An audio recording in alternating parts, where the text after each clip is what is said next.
Hi everyone and welcome to Story Time today. So it's Thursday the 15th of July. We're still on The World's Worst Children 2 by David Walliams, and we're moving on to Spoiled Brad. So this is part 1. Spoiled Brad. Brad was the most spoilt boy in the world. He came from a super rich family who made their money from having money. Brad lived with his mum and pop in a 100-bedroom mansion in America. Because Brad was so spoiled, he didn't even take care of the amazing things that he was given.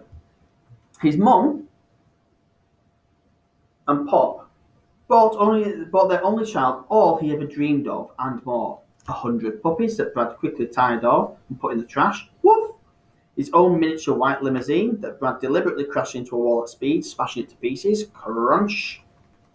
A robot that Brad's mum and pop bought their son to keep him company, as he didn't have any friends. Somehow Brad managed to fall out with the robot, and he pushed it into a swimming pool. It lay at the bottom, rusting away.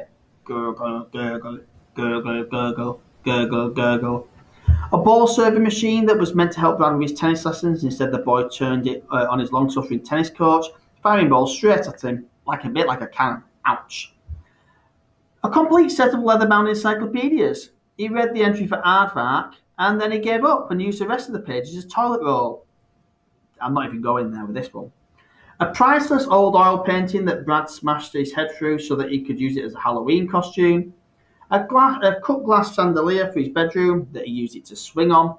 An antique double bass that Brad never once played. Instead, when the snow came, the boy sat on the instrument and used it to toboggan down the hill. Whee! Like you do. Now, one morning, Brad swept down his family mansion's long staircase in his silk pyjamas, dressing gown, and monogrammed velvet slippers, of course. "Good morning, Bradley Jr.," murmured his parents. Pop was checking his stocks and shares in the Financial Times.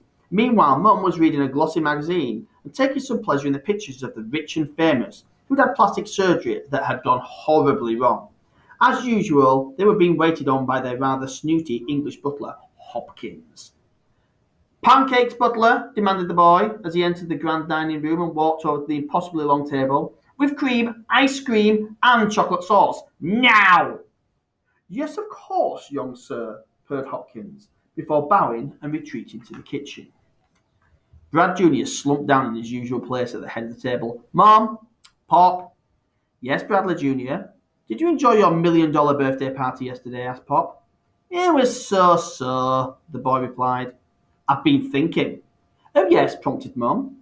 It wasn't often her son actually thought of anything, to be honest. "It's not fair that I have to wait another whole year for my birthday." "Well, everybody has to wait, Bradley Jr., said Pop. "That's why birthdays are so special." "But I don't want to wait," declared the boy. "I want it to be my birthday every single day." Mum and Pop shared a look. They were used to their son acting like a spoiled brat. But this was a new low. "Son, yesterday we laid on an incredibly expensive day for you," began Mum. "You had a giant chocolate cake." "I love chocolate cake," announced Brad. "Yeah, we know," said Pop. "There was a fun fair in the garden and a mountain of presents," continued Mum.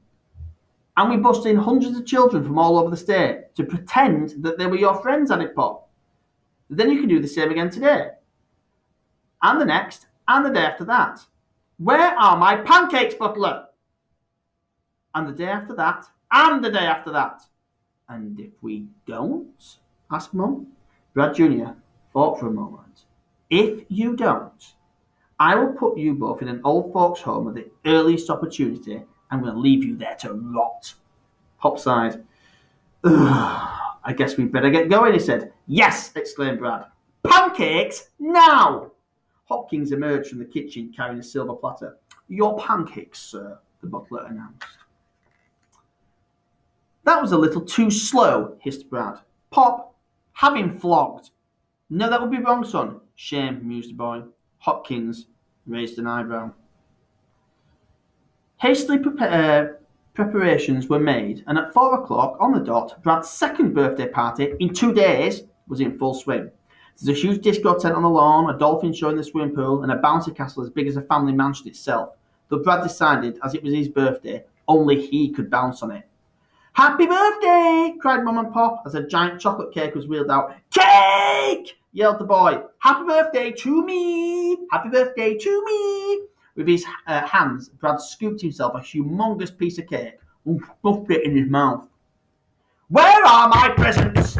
He demanded, spraying crumbs all over the busting guest, who looked a little bored as they had been at his party yesterday. Hopkins staggered along, holding a mountain of presents. Let's find out what happens to him tomorrow. Take care. Bye-bye.